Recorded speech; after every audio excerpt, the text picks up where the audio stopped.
Al principio se los comentaba que no debemos decir normal porque el ver una persona que pasa por un infarto no es normal, realmente no lo es. Sin embargo, es aún más impactante cuando ese infarto se le produce a un joven menor de 30 años. Vamos a hablar de cuáles son las señales de alerta. Hay múltiples causas, muchísimas. Usted verá hoy cuántas causas hay y algunas no necesariamente tienen que ver con órganos y sistemas. Por ejemplo, adicciones, alcoholismo. Hay muchos otros factores emocionales, mentales y sociales. Ahora, hay signos y síntomas que nosotros le llamamos alerta. Hoy tenemos el privilegio de contar con un excelente panel médico en nuestra casa en Buena Vida. Nos acompañan 3 grandiosos especialistas. Vamos a darle la bienvenida al doctor Gilberto Concepción, que está ahí acompañándonos en el día de hoy, que como todos saben es colaborador de esta casa Buena Vida y es cardiólogo. Vamos a darle la bienvenida por primera vez oficialmente aquí en esta casa. Alguna vez hicimos un Zoom con él desde Venezuela, al doctor Efraín Hoffman, que es especialista en medicina holística. Y vamos a explicar por qué estamos incluyendo esta especialidad.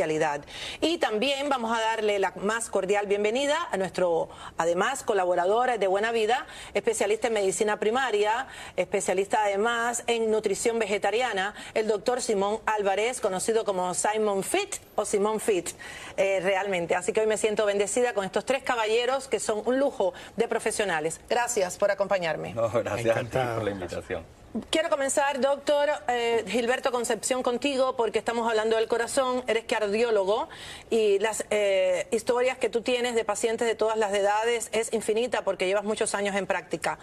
Es impactante el ver que un joven de menos de 30 años sufra un infarto.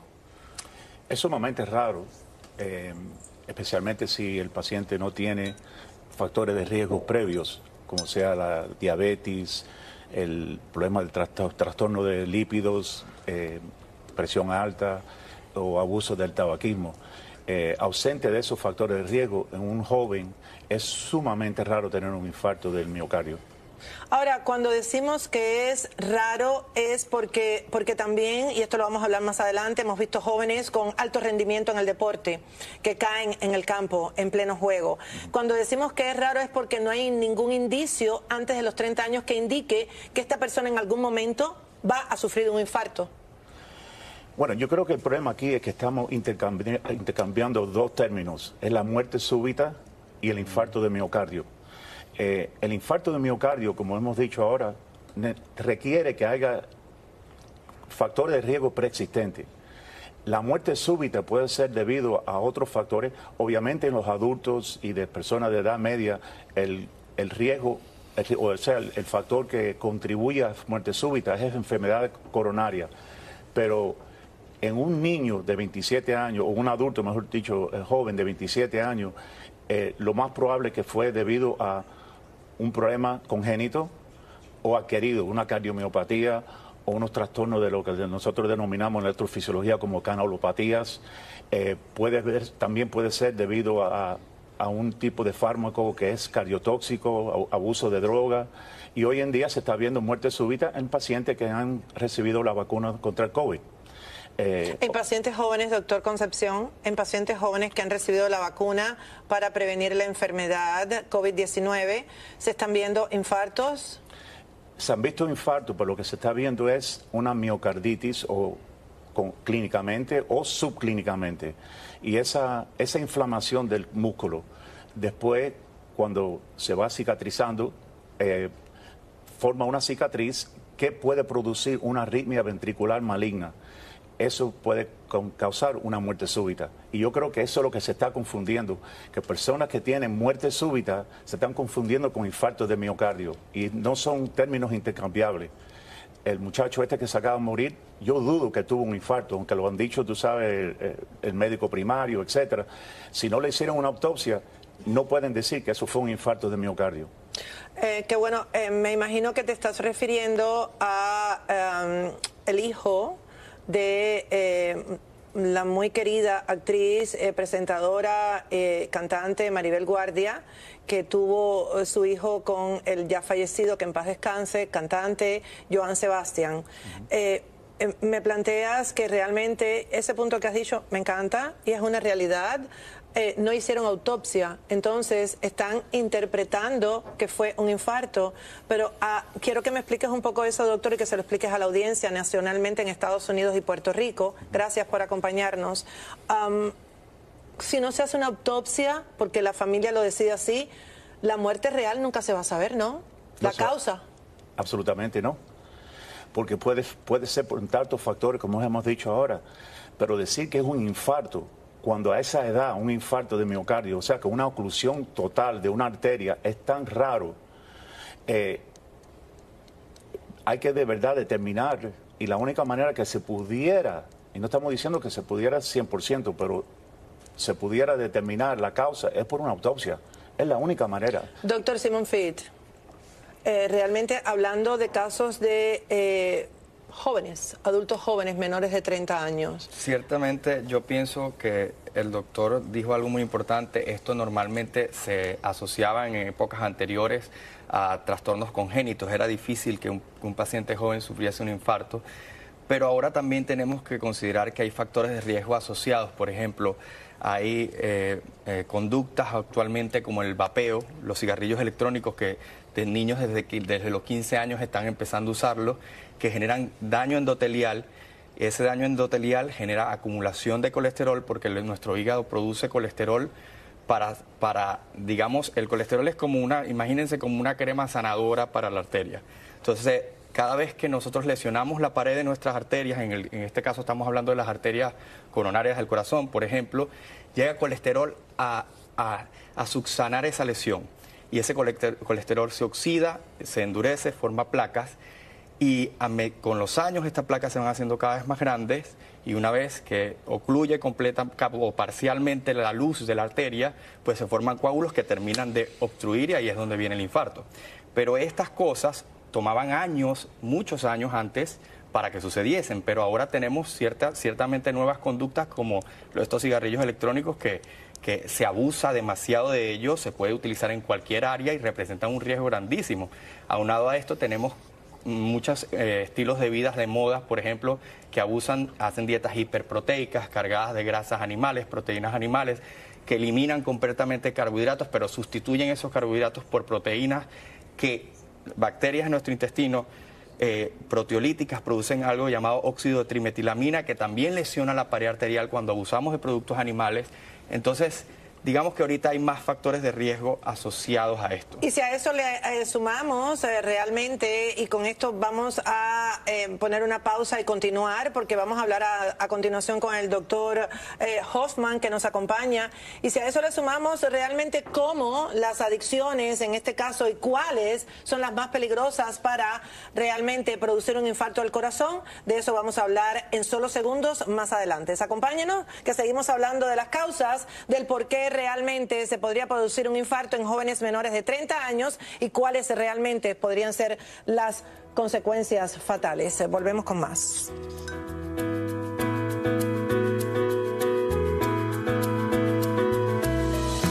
Aquí estamos, seguimos hablando con nuestros expertos que nos acompañan. Estoy privilegiada de estar acompañada hoy de tres caballeros profesionales. Tenemos al especialista en cardiología, al doctor Gilberto Concepción, que hemos estado hablando de lo raro que es que una persona joven, menor de 30 años, sufra un infarto y las múltiples causas que podrían ser. Vamos a hablar ahora con el doctor Efraín Hoffman, que es especialista en adicciones y en medicina holística. Y también hemos hablado con el doctor Simon Fitt. Gracias por acompañarnos, que es especialista en medicina primaria y en nutrición vegetariana. Nos quedamos, doctor Hoffman, ¿qué papel juega y qué rol juegan las adicciones en un infarto en un joven menor de 30 años? Bueno, Marisa, fíjate tú que estoy muy de acuerdo con todo lo que acaban de decir los compañeros, porque hoy en día estamos viviendo una conducta bastante adictiva en cuanto a una cantidad de elementos en la vida cotidiana. Ya no se habla nada más de que tú eres adicto mayor a una droga en particular, sino que vivimos multiadicciones. Las personas somos adictos a los carbohidratos, adictos a la pareja, adictos al sexo, adictos a las redes sociales, etcétera. Todas esas cosas están vinculadas y digamos que hay una multifactorialidad. Qué buen punto, suma. ¿eh? Muy buen punto. Bueno, claro. De hecho, las redes sociales se asocian a más sedentarismo, que también juega un papel actual, ¿no? Los niños ahora vemos, lo vivo con mi hijo, que quiere estar mucho tiempo pegado frente a pantallas.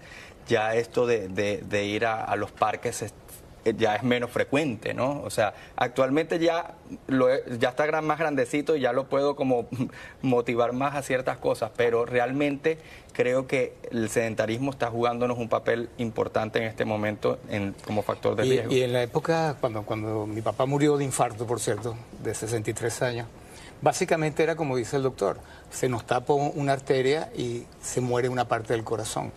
Pero en los últimos años, en los últimos 20 o 30 años, han aumentado infartos en gente mucho más jóvenes por estrés y por la suma de toda esta cantidad de factores inflamatorios, por ejemplo. Una alimentación que ya desde los 6, 7 años los niños tienen hiperinsulinismo y están consumiendo azúcares y harinas y tenemos factores entonces inflamatorios como la glicosilación de las proteínas que endurecen las membranas celulares o los efectos inflamatorios pues de las grasas, de las carnes, de los las drogas, especialmente las drogas y el alcohol. Y luego llegamos a todo eso que llega un poquito después, porque generalmente eso empieza a los 12, 13, 14 años. Ya los niños consumiendo el vape, consumiendo los cigarrillos, consumiendo otro tipo de drogas que además aceleran los procesos del estrés. Por ejemplo, la cocaína, el crack, todo el bazuco, todas esas cosas. Justamente lo que... ¿Qué dijo? El bazuco. Bazuco, eso es... ¿Eso es un tipo de droga? Sí, perdón, ese es un nombre de Venezuela. No conozco. El crack es que, bueno, son detalles. Cuando se prepara la cocaína, lo que queda quemado en las ollas, lo utilizan también y ese es el bazuco. Lo consumen fumado. Al igual que el crack. Es que hay un montón de drogas, yo no sé, si cada vez hay más, igual que yo, cada vez hay pero más hay un montón de drogas que ni sabemos el nombre, ¿no? Porque bueno, las drogas que yo he escuchado toda mi vida son marihuana, cocaína, crack, pero... Sí, ahora hay muchas cosas. Drogas líquidas, pastillas, hay muchas. Y los mismos productos están mezclados entre sí. Entonces tú estás consumiendo algo que se supone que tiene éxtasis, pero también tiene LSD y también tiene metanfetamina y vienen mezclados. Y todas esas cosas hacen efectos simultáneos y tú no sabes lo que estás consumiendo. Los jóvenes no saben que están consumiendo cuando toman pastillas. Y los familiares menos, ¿no? Y hay algo que también a veces subestimamos, es esta movida fitness. Yo soy una persona fitness, pero siempre le digo a la gente que tener un cuerpo bonito no es sinónimo de estar sano, ¿ok? De hecho, mucha gente en el gimnasio utiliza estas bebidas energizantes, abusan de ellas para ir al gimnasio, abusan de diferentes productos de gimnasio. Entonces tienes estas personas que pueden lucir aparentemente con abdominales y tú los ves y dices, bueno, porque tú ves un obeso y sabes que es una persona que está en una patología, pero ves a esta gente y presumes que son sanos y solo porque ves un cuerpo bonito y resulta que son bombas de tiempo, porque esa persona, yo he visto personas con los cuadritos, con el cigarrillo electrónico en el gimnasio, mientras están haciendo ejercicio, imagínate. Entonces, qué locura, ¿no? Tenemos esta situación... ¿Qué dicotomía? Tenemos esta situación de abuso de estos productos de gimnasio que son terribles. Hay unos que no, pero muy poquitos no. La gran mayoría son terribles. Entonces, tenemos unas conductas que creemos que son saludables que distan mucho de ser saludables. Doctor Concepción, ¿por qué el corazón de un joven no aguanta superar un infarto? Eso es un mito. Absolutamente es un mito, tú sabes. Depende de la localización de donde esa arteria se ocluye. Que determina y también determina la sobrevivencia en la atención que recibe ese paciente, si es una atención rápida en comparación con un paciente que se ha quedado en la casa por horas y tú sabes, haciendo excusas que su dolor es gástrico y que no es... Que eso es lo típico, qué bueno que mencionas ese caso, porque eso es lo típico de cuando encuentran a la persona muerta en su casa, ¿no? Sí, muchas veces, y eso ha pasado con pacientes que han llegado al salón de emergencia, se han quedado mucho tiempo en la casa, obviamente teniendo un infarto, y después llega un punto donde surge una arritmia ventricular maligna que conlleva la muerte súbita.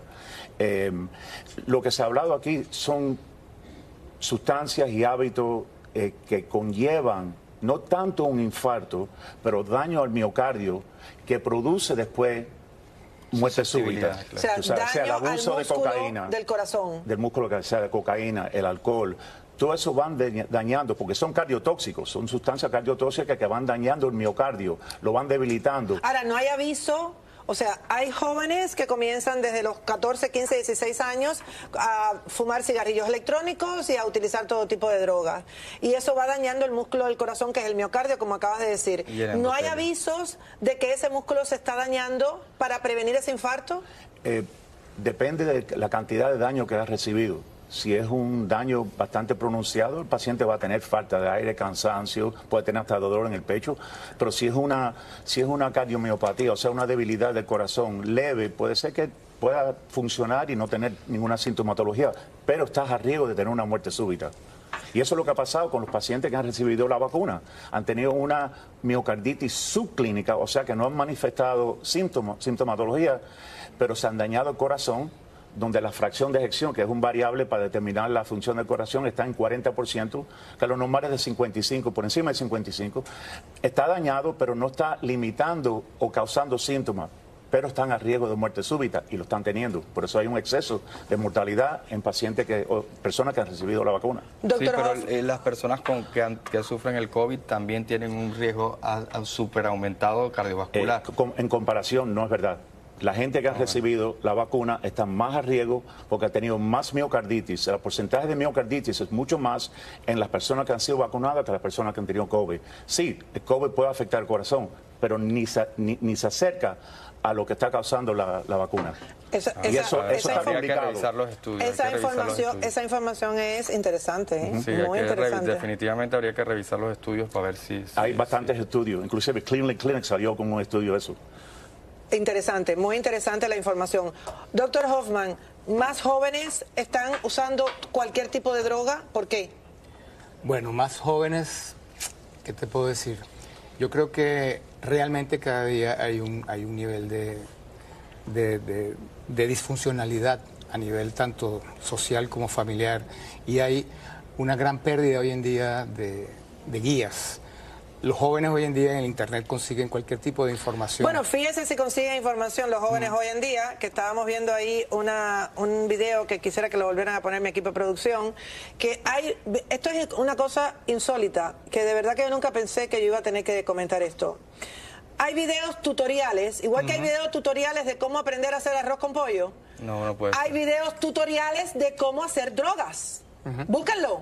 En YouTube, existe. Mi equipo de producción los buscó y los ha encontrado. Ahí tenemos una muestra. O sea, las redes sociales y la tecnología es maravillosa, ojo, es maravillosa. Sin embargo, está dando la oportunidad mundialmente de que se use hacia todas las vertientes, sin límites. Entonces, como mismo hay videos para aprender cómo hacer un arroz con pollo, hay videos para aprender cómo hacer drogas seguras y cómo consumir drogas. Entonces, realmente no hay límites en la tecnología en este aspecto. Hoy en día.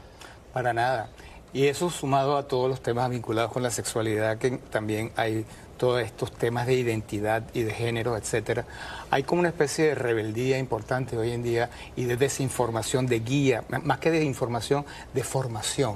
Como falta una formación, o sea, una guía hacia dónde debemos ir, qué es lo correcto, qué es lo incorrecto, qué es lo saludable, qué no es lo saludable. Eso en estos momentos no importa. Parece que a los jóvenes lo único que les importa es que yo tengo derecho a ser como yo quiero ser. Yo tengo derecho a actuar como yo... Me ha encantado lo que has dicho. Esa terminología me ha gustado mucho. Hay una rebeldía hacia todo, porque comienza hacia uno mismo, ¿no? Entonces, como hay una rebeldía hacia uno mismo, me pongo rebelde contra el sexo que Dios me trajo al mundo, me pongo rebelde contra lo que parece que es normal en la sociedad, me pongo rebelde contra lo que me están diciendo que es sano. Entonces, yo quiero ir en una corriente diferente. Pero es que lo único que se afecta es la persona que es rebelde, ¿no? Sí, sí. Y los jóvenes entonces están viviendo, yo creo que es una de las cosas que también ya es mundial, el índice de suicidios ha aumentado en la población adolescente. Algo increíble, pues, algo que es terrible, pues, que los jóvenes se estén suicidando. Y yo definitivamente creo que ahí también juega un papel importantísimo las redes sociales, porque las redes sociales le muestran una vida, o sea, todo el mundo muestra en las redes sociales lo mejor de su vida. ¿no? Entonces los niños Pero están no es creciendo verdad. con un Porque la vida ideal de tiene vida. luces y oscuridades, Correcto, entonces altos y bajos. así mismo o es. sea, no es verdad, la vida de nadie es perfecta. Entonces, lo que se ve en las redes sociales no es cierto, no es cierto, verdad, porque es una nadie parte. muestra el día que amanece y dice, ay, hoy no tengo deseos de ir al trabajo, Correcto. hoy me apetece quedarme en cama porque está lloviendo y quiero leer un libro. Nadie aparece diciendo eso. Y es la verdad de muchos, de lo que pensamos, por ejemplo. Ok, conclusión suya, doctor Concepción. Todo lo que se ha dicho aquí conlleva a una vía que yo creo que hay una guerra espiritual. Y el doctor Hoffman acaba de hablar sobre desinformación, el enlace que existe con el suicidio, el uso de droga, tú sabes, pero ese vacío espiritual que existe, yo creo que es parte del guerra espiritual que estamos en la actualidad. Me encanta, me erizaste, me encanta lo que has dicho. Doctor Simon, conclusiones. Yo creo que tenemos que empezar a controlar todo, a regular todas estas cosas que son bombas de tiempo que estamos poniéndole a la sociedad y que dentro de una década o quizás menos van a empezar a explotar, especialmente en nuestras nuevas generaciones y nuestros jóvenes. Entonces, para mí es indispensable que inmediatamente empecemos a regular desde redes sociales hasta la utilización Pero hay que fortalecer la familia, el seno familiar. Hay que almorzar o cenar o desayunar, aunque sea una comida al día en familia. Tenemos que saber qué está pensando en nuestros hijos. Hay que tener relación con ellos. No hay que juzgarlos, hay que escucharlos. Doctor Hoffman, conclusiones. En lo mismo que estás tú diciendo. Los niños hoy en día, de un día para otro, puede pasar algo tan grave como simplemente fumar marihuana, que para ellos no es nada, pero para el padre, cuando se vaya a dar cuenta dentro de 15 días, ya pasó. Ya el tiempo de haber podido intervenir pasó. Hay que hacer inmediatamente lo que sea. Y otra cosa muy peligrosa, que creemos que las drogas no son tan graves o que la sexualidad no es tan grave y uno acepta que un niño a esas edades tome decisiones sobre su identidad, cuando en realidad se entiende psiquiátricamente y psicológicamente que la adolescencia es un periodo de exploración. Y de confusión. A nadie se le puede definir hasta después de 20 y 25 años de edad que tengas distintas experiencias y ya tú te defines a esa edad. Gracias a los tres especialistas que nos han acompañado en el día de hoy. Ha quedado claro.